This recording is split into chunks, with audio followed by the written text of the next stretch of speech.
नमस्कार सर्वांना, हाऊसवाईफ मराठी या चॅनलवर तुमचं स्वागत आहे. रात्रीच्या पोळ्या उरल्या असतील आणि तुमच्या पोळ्यांसोबत खायला तुम्हाला भाजी नसेल तर ही बनवा अशी चटपटीत पोळी. पोळ्या तर आहेत पण भाजी संपली आहे, तर काय करायचं, मी 2 रात्रीच्या पोळ्या उरल्या होत्या त्या घेतल्या. त्याच्यावर चाकूच्या साहाय्याने छोटे छोटे असे होल बनवून घ्यायचे. पोळ्यांना अशा मस्त असे होल बनवून घ्यायचे. भाजी नसली की काय काहासोबत खायची पोळी विचारच पडतो ना. तर काय करायचं, असे मी पोळीच्या मध्यातून पोळीचे 2 भाग करून घेतले. आता तव्याला मस्त असं तेल लावून घ्यायचं. तवा चांगला तापू द्यायचा आणि वरतून मस्त तेल लावून घ्यायचं.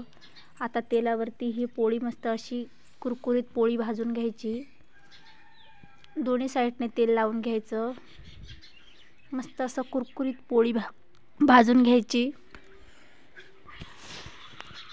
कुरकुरीत पोळी भाजून घ्यायची. नंतर पोळी भाजल्यानंतर पोळीच्या उलट्या साईडला थोडीशी चटणी लावून घ्यायची.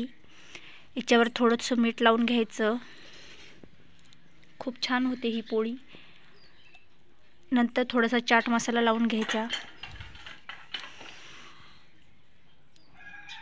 दोन्ही साईडने व्यवस्थित लावून घ्यायचं.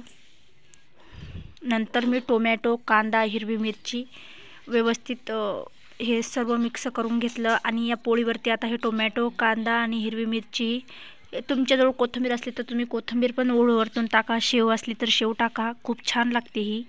आणि भाजी नसली की हा ऑप्शन खूप चांगला आहे तुम्हाला लवकर बनवून खाण्यासाठी.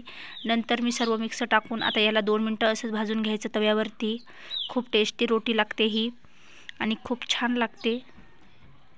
तुमच्या मुलांना फार आवडेल. भाजी नसली की हे असे बनवून नक्की ट्राय करा, तुम्हाला पण फार आवडेल. तुम्हाला जर ही माझी रेसिपी आवडली असेल तर चॅनलला लाईक, शेअर, सबस्क्राईब करा आणि माझा पूर्ण व्हिडिओ बघितल्याबद्दल धन्यवाद. बघा किती छान दिसते ना पोळी. अशी पोळी नक्की खा, तुम्हाला पण आवडेल. खूप साधी सोपी आहे, लवकरात लवकर बनवून तयार होते.